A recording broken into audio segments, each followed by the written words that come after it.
사실 사람이 살아가는 데 있어서 제일 좋은 환경은 성경에서 찾아보면 낙원이겠죠, 그죠? 그리고 우리가 익숙한 낙원이 어디 있어요? 에덴이에요, 에덴. 에덴을 떠올릴 수 있겠죠. 그런데 성경을 오늘 묵상하다가 깜짝 놀랐습니다. 여러분, 에덴에서 살면 완벽한 환경이잖아요, 그죠? 맞지요? 에덴에서 살면 우리가 얼마나 좋을까요, 그죠? 그런데 그 에덴에도 뱀이 있었다는 거 아십니까? 창세기 3장에 나타나는 뱀은 누구예요? 사탄이에요. 그러니까 우리가 생각하는 그 완벽한 환경이라고 생각하는 그 낙원에도 뭐는 있었어요? 사탄은 있었어요. 제 얘기입니까? 아니면 성경에 있습니까? 그죠? 근데 그 에덴에도 사탄은 있었어요. 그런데 어떻게 에덴이 낙원이 될 수 있었을까요? 분명히 사탄이 있기 전에는 낙원이었는데 사탄이 생기고 나서, 사탄이 있고 나서 낙원이 아니었는가? 아니에요.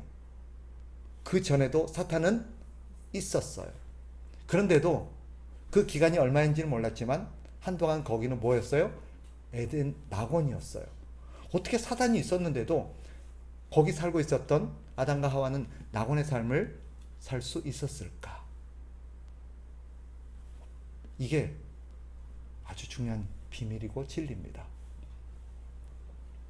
왜냐하면 우리는 완벽한 환경이면 일단 나쁜 놈이 없어야 돼요. 맞지요? 나쁜 사람이 없어야 돼요. 그 근원이 사단이 없어야 돼요. 근데도 우리는 사단이 있기 때문에, 나쁜 놈이 있기 때문에, 나쁜 사람이 있기 때문에 우리는 환경이 완벽하지 않고, 그죠? 행복하지 않고 평안하지 않고 그렇게 생각을 해요. 그래서 항상 뭐요?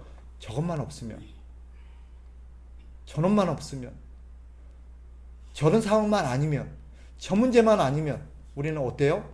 완벽할 것 같고 행복할 것 같아요. 그런데 문제는 그 문제가 아니었다는 거예요. 그 놈이 아니었다는 거예요. 그것이 아니었다는 거예요. 그것이 있고 그 놈이 있고 그 문제가 있음에도 불구하고 완벽한 낙원일 수 있다라는 것입니다. 어떻게 이렇게 가능했을까요? 이게 성경이 우리에게 가르치는 거예요. 에덴에도 사단은 있었습니다. 이게 중요한 진실이에요. 그런데도 그때는 낙원이었습니다. 왜? 죄를 지은 이후에 인간의 문제와 삶을 보면 그 해답을 찾을 수 있습니다. 죄를 지은 이후에 더 이상 아담과 하와는 낙원을 누릴 수 없었습니다. 왜 그래요? 단순히 에덴에서 어떤 환경에서 쫓겨났기 때문이었을까? 아닙니다. 환경이 쫓겨나기 전에도, 그죠? 그 기간이 며칠이었는지 몇 시간이었는지는 알 수 없지만 그 공간에 그대로 있었음에도 불구하고 그들이 죄를 짓고, 그죠? 하나님을 배신하는 순간 더 이상 그곳은 낙원이 될 수 없었습니다. 이유가 뭘까요? 환경이 바뀌었나요? 아니에요. 근데 왜 갑자기 그 낙원이었던 삶이 낙원이 되지 않았을까요? 이유는 하나입니다. 하나님과의 관계가 깨어졌기 때문입니다. 하나님과의 관계가 깨어지는 순간 더 이상 낙원이 될 수 없었습니다. 환경은 그대로였지만, 먹을 것도 그대로였고 그들의 조건도 그대로였지만 더 이상 낙원이 될 수 없었습니다. 이유는 하나입니다. 하나님과의 관계가 깨어졌기 때문에. 그러면 사탄이 있었음에도 불구하고, 장애거리가 있었음에도 불구하고, 여전히 문제의 여지는 있었음에도 불구하고 낙원을 누릴 수 있었던 이유는 하나는 뭐예요? 환경에 있었던 게 아니라 하나님과의 관계에 있었습니다. 하나님과의 관계가 화목하니까, 하나님과의 신뢰관계가 돈독하니까 사탄이 아무리 역사를 하고 사탄이 아무리 옆에서 돌아다니고 사탄이 아무리 기승을 부려도 그들의 삶에는 아무런 요동이 없었던 것입니다. 이게 성경이 가르치는 중요한 진리입니다. 우리는 항상 문제의 원인을 다른 데서 찾아요. 성경은 우리에게 분명히 가르칩니다. 성경이 분명하게, 명확하게, 애매한 게 아니라 명확하게 가르치는 진리들이 있습니다. 하나님과의 관계가 끊어지자 더 이상 그들은 낙원을 누릴 수 없었습니다. 하나님과의 관계가 끊어지자 부부의 관계도 나빠졌습니다. 하나님과의 관계가 끊어지자 형제의 관계도 나빠졌습니다. 우리가 알지요? 가인과 아벨이 서로 원수가 되었고 가인이 아벨을 죽였습니다. 하나님과의 관계가 끊어지자 사람과 다른 피조물의 관계도 깨어지고 나빠졌습니다. 그 시작이 뭐예요? 하나님과의 관계였습니다. 성경은 우리에게 가르칩니다. 하나님과의 관계가 회복되기 전께는 그 무엇도 회복될 수 없습니다. 두 사람이 아무리 사람과 사람이 부부가 아무리 서로 사이좋게 지내려고 약속을 하고 노력을 해도 얼마나 갈까요? 못 갑니다. 얼마 못 갑니다. 우리가 살아봤잖아요. 형제가 아무리 사이좋게 지내려고 서로 화해하고 손목을 맞잡아도 얼마나 갈까요? 얼마 안 갑니다.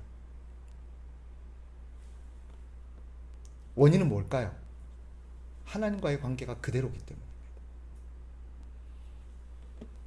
그러면 이 모든 것을 종합해 봤을 때 인간이 낙원의 삶을 누리고 완전한 삶을 누리고 행복한 삶을 누리는 그 모든 근원, 기본적인 가장 원천적인 열쇠가 하나님과의 관계에 있다는 것을 우리는 배우게 됩니다. 이게 성경이 가르치는 거예요. 하나님과의 관계를 원만하게 하고 하나님과의 관계가 바르지 않는 이상 그 무엇으로 우리 삶을 둘러싸도 절대 행복하지 않습니다. 이 문제를 가지고 이 진단을 가지고 오늘 본문으로 다시 들어가요. 9절을 다시 보세요. 다투는 여인과 함께 큰 집에서 사는 것보다 움막에서 사는 것이 나아요. 이유를 알겠지요. 이 사람들이 큰 집이라는 공간만 크다는 의미가 아니에요. 뭐예요? 부자라는 뜻이에요. 넉넉하다는 거예요. 먹고 살 게 넘쳐나요. 큰 집이니까 집에 노예들, 종들도 많아요. 집안일을 힘들게 할 필요도 없어요. 종들이 다 해주니까. 먹을 게 없는 것도 아니에요. 큰 집이니까 입을 옷도 많아요. 큰 집에 산다는 건 사회적인 명성과 인지도도 있다는, 어디 가서 대접받는 사람이에요. 근데도 뭐가 더 낫대요? 움막에 가서 사는 게 훨씬 나을 만큼 하나도 행복하지 않다는 거예요. 왜 그래요? 서로 막 다투니까. 싸우면 서로 다투고 싸우고 살면 그렇게 좋은, 밖에 다른 사람한테 그거 사니까 참 좋겠다. 동부에서 제일 잘 나가는 요즘 아파트가 자이인지 KCC인지 잘 모르겠어요. 둘이 서로 막 여가 더 잘났다고 막 하더라고요. 자이 사는 분하고 KCC 사는 분을 저하고 3명이 만났어요. 자이 사는 분이 그래요. 동부에서가 제일이야. KCC 아니야. KCC가 그걸 깼어. 뭐가 진실인지 잘 모르겠습니다. 서로 자기 집이 제일 좋대요.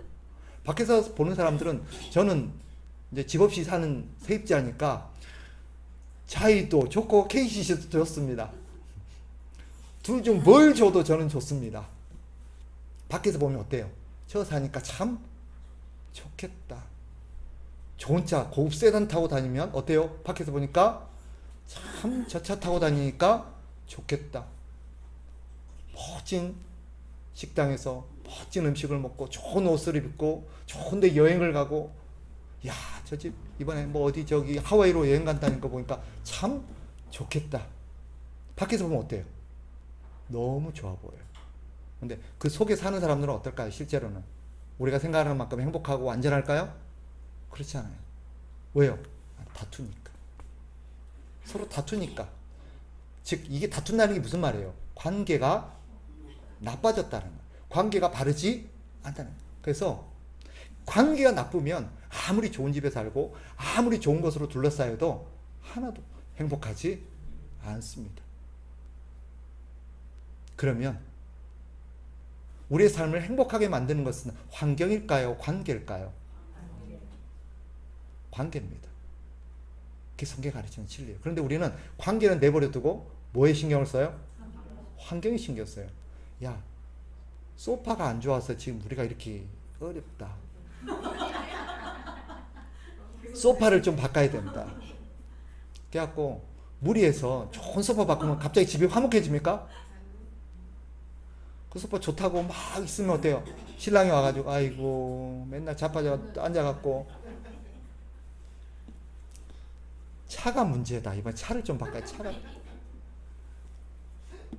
그래서 차를 바꾸면 갑자기 부부가 화목해지고 막 사이가 좋아지고 집안이 화목해집니까? 그때부터 이제 차 할부 생각하고 싸우고 막. 우리는 자꾸 환경에 신경을 써요. 그래서 뭘 자꾸 바꾸려고 그래요? 환경을 바꾸려요. 가구를 바꾸고, 그죠?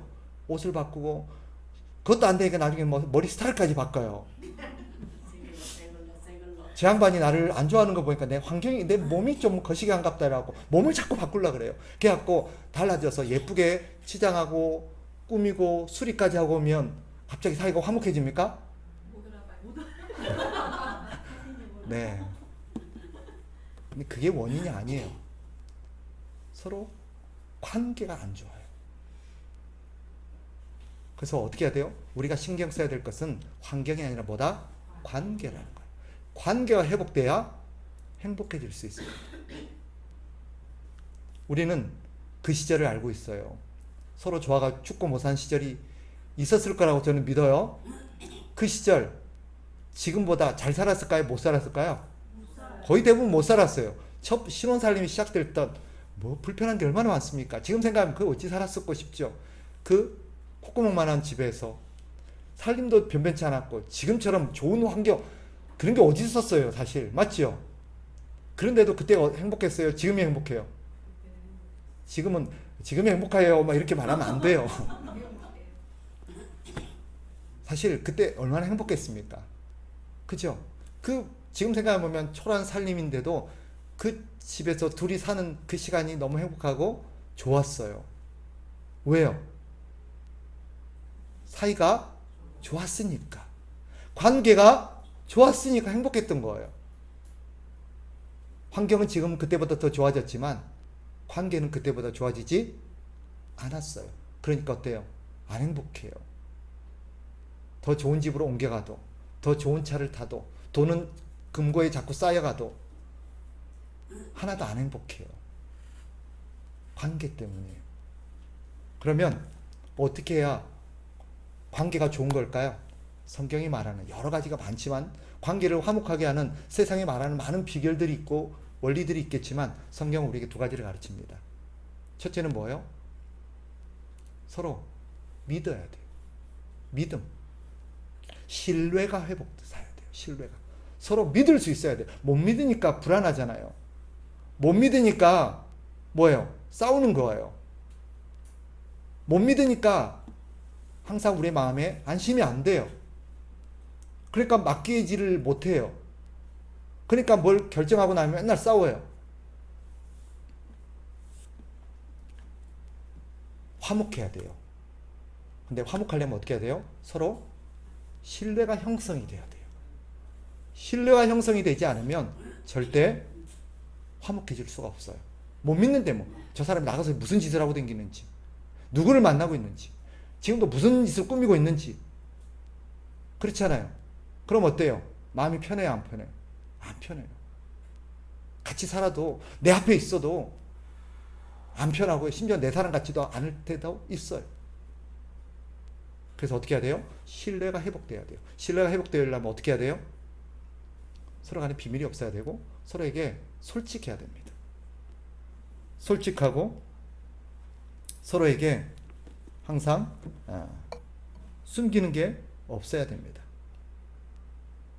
그래서 서로에게 솔직해야 돼요. 그리고 대화를 많이 해야 됩니다. 해결되지 않는 문제들이 있어요. 갈등적인 문제도 있어요. 그것을 우리는 기도하면서 설득해 나가야 되지 내 마음대로 독단적으로 결정하고 행동하면 안 됩니다. 그래서 서로의 신뢰를 회복할 수 있도록 우리는 기도하면서 노력을 해야 돼요. 두 번째가 있습니다. 신뢰가 회복을 서로 믿을 수 있어요. 그래도 또 한 가지 우리의 마음을 힘들게 하는 게 있습니다. 뭐요? 존중하는 거예요. 존중. 어쩌면 지금 우리에게 필요한 것은 피 끓는 사랑이 아니라 서로에 대한 존중입니다. 많은 경우 싸우는 것은 뜨겁게 안아주지 않아서가 아니라 뭐예요? 존중해주지 않아서. 존중받지 못하니까 뭐예요? 싸우는 거예요. 마음이 상하는 거예요. 행복하지가 않는 거예요. 나를 무시하는데 뭐. 나를 나로서 인정해주지 않는데. 그래서 성경이 우리에게 가르치는 화목하는 서로의 어떤 관계를 위해서 가장 필요한 두 가지. 첫째는 뭐라고요? 서로 신뢰가 회복이 돼야 돼요. 믿을 수가 있어야 돼요. 신뢰를 주도록 노력해야 돼요. 나는 자기가 아무것도 숨기는 게 없다. 그리고 어떤 사건, 누구를 만나도 내 아내로부터 듣지 못한, 내 남편으로부터 듣지 못하는 새로운 소식을 들어서는 안 되는 것입니다. 서로에게 그래서 모든 부분들에 대해서 공유해야 돼요. 이게 신뢰를 회복하는 중요한 첩경입니다. 또 한 가지 뭐라고요? 서로 존중입니다. 아무리 화가 나고 아무리 밉고 아무리 해도 상대에 대한 존중이 있어야 돼요. 그 존중은 내 자신뿐만 아니라 내 배경까지의 존중입니다.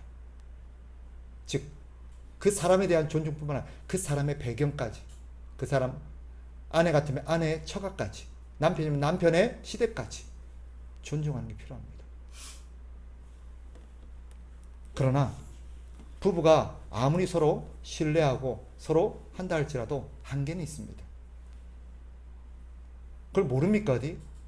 근데도 아무리 노력해도 한계는 있습니다. 왜냐? 더 근본적인 관계가 남아있기 때문입니다. 그게 뭐예요?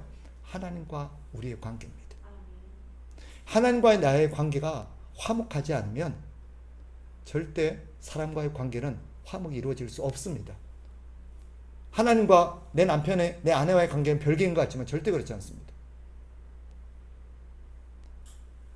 하나님이 그 사이를 중재하시고 하나님 그 사이를 다스리셔야 합니다. 그래야 진정한 화목이 이루어집니다. 그래서 하나님과 내가 화목하려면 역시 두 가지가 필요합니다. 뭐예요? 신뢰가 형성이 돼야 돼요. 하나님은 우리에게 신뢰를 주십니다. 근데 문제는 뭐예요? 우리가 하나님께 신뢰를 주지 못한다는 것입니다. 그게 무슨 말일까요? 하나님을 믿지를 못하는 거예요. 하나님을 믿지 못하니까 하나님을 신뢰할 수 없는 거예요. 그러니까 뭐예요? 하나님과 우리 사이가 원만하지 않는 거예요. 다들 하나님 믿는다고 하죠. 여러분 하나님 믿어요, 안 믿어요? 믿죠, 그죠? 진짜 믿느냐? 하나님의 존재와 하나님이 좋으신 분이라는 걸 믿지만 그 하나님 우리에게 주신 약속의 말씀까지 믿지는 않아요. 하나님을 정말 믿는다면 하나님 우리에게 주신 말씀 그대로 순종해야죠. 그대로 순종해야죠. 왜 순종해요? 하나님을 믿으니까. 하나님 설마 틀린 얘기 하겠어? 하나님 말씀대로 순종했는데 잘못되게 하겠어? 믿으면 어때요? 하나님 이리로 가려고 그러면 가야죠. 근데 내가 보기에 이쪽 가면 안 될 것 같아. 하나님은 가라 그러는데 그래도 이건 아닌 것 같아. 그럼 어떻게 해요? 딴 길로 가요. 그러니까 어때요? 하나님 못 믿는 거예요. 하나님을 못 믿으면 절대 하나님과 화목할 수가 없어요. 하나님은 우리를 신뢰하십니다. 우리에게 신뢰를 보여주셨어요. 하나님 우리에게는 100% 솔직하십니다. 여러분도 하나님께 솔직하십니까? 여러분 하나님 말씀을 그대로 신뢰하십니까? 그렇지 않으면 화목이 이루어지기 어렵습니다. 두 번째, 화목이 이루어지려면 아까 부부관계에 있어 두 번째가 뭐였어요? 존중이에요. 하나님을 존중해야 돼요. 하나님을 존중한다는 게 뭘까요? 하나님을 하나님으로서의 권위와 어떤 위치를 인정해 드리는 거예요. 하나님이 누구세요? 왕이십니다. 아멘이세요? 하나님은 어떤 분이세요? 우리의 주인이십니다. 아멘이십니까? 그럼 주인으로서 존중해야지요. 왕으로서 존중해야죠. 근데 왕은 왕인데 너무 권위가 없어요. 권한이 없어요. 그냥 표현이 좀 그렇습니다만은 바지왕 같아요. 표현이 좀 그렇죠? 바지왕이 뭐예요? 그냥 명분만, 그죠? 왕이나 호칭만 있지 할 수 있는 게 아무것도 없어요.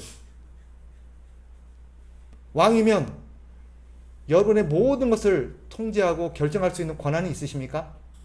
그렇죠? 그런데 하나님이 자꾸 뭐 좀 간섭하려고 그러면 하나님 됐고요. 이거는 좀 하나님이 여러분이 할 수 있는 게 뭐가 있어요, 솔직히. 그리고는 하나님 왕이시래. 무시하는 거지. 이걸 뭐 한다 그래요? 논리냐 그래요, 논리. 만약에 여러분의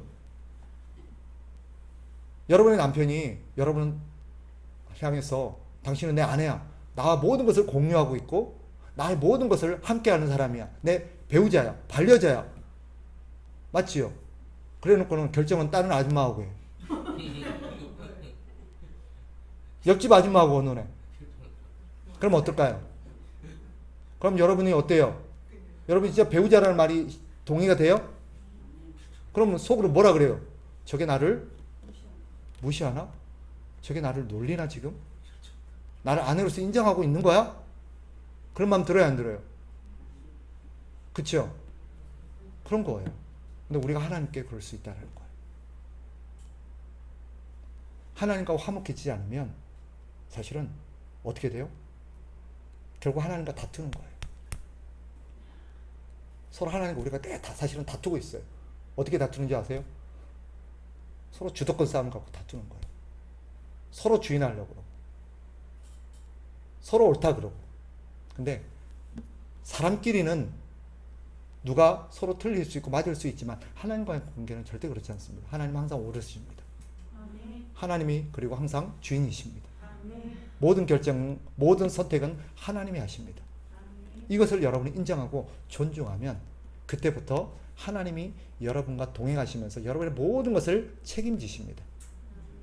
그때부터 하나님과 동행하고 그때부터 하나님께 모든 게 맡기면 내 마음에 평안이 찾아옵니다. 그 평안이 내 남편과의 관계도 주장하기 시작합니다. 남편이 속을 썩이고 뭐가 잘 안 되고 트러블이 있어요. 다툼이 있어요. 네, 하나님께 맡기고 하나님의 방법대로 남편에게 하면 시간이 좀 걸릴 수도 있어요. 하나님이 그 사람을 다루기까지, 하나님이 그 사람을 어떻게 하기까지 좀 시간이 걸릴 거예요. 정 안 되면 하나님께 데려갈 수도 있어요. 안 되겠다, 얘는 내가 그냥 데리고 갈게, 딴 사람하고 살아, 이러면서 그럴 수도 있어요. 어쨌거나 하나님이 그러기까지 하나님께 맡겨야 돼요. 그리고 기도하시면 하나님이 내 마음에 평강을 주장하십니다. 그리고 나를 힘들게 하고 속상하게 하고 나를 아프게 하고 괴롭게 하는 모든 것들이 내 사이에 둘러싸고 있지만 하나님과의 관계가 따뜻하니까, 하나님을 신뢰하고 있으니까 갑자기 그런 것들이 별로 걱정이 안 되는 거예요. 두렵지가 않는 거예요. 문제가 안 되는 거예요. 그러니까 환경이 완벽하지 않아도 뭐예요? 내 삶에 평안과 안식과 행복이 찾아오는 것입니다. 문제의 핵심은 하나님과의 관계가 탄탄하지 않았다는 거예요. 그게 문제의 원천이에요. 그러니까 뭐예요? 다투는 거예요. 하나님과의 관계 안 주니까 서로 다투는 거예요. 우리는 서로의 관계의 화목을 위해서도 노력을 해야 돼요. 그러나 근본적으로 하나님과의 관계가 탄탄해지도록 노력해야 돼요. 그렇지 않으면 밑빠진 독에 물 붓듯 우리의 관계는 위태로울 겁니다. 다시 한번 오늘 말씀을 우리가 힘삼아서 우리의 삶 속에서 그렇게 하나님과 화목하게 살아가는 저와 여러분 되시기를 주의 이름으로 축복합니다.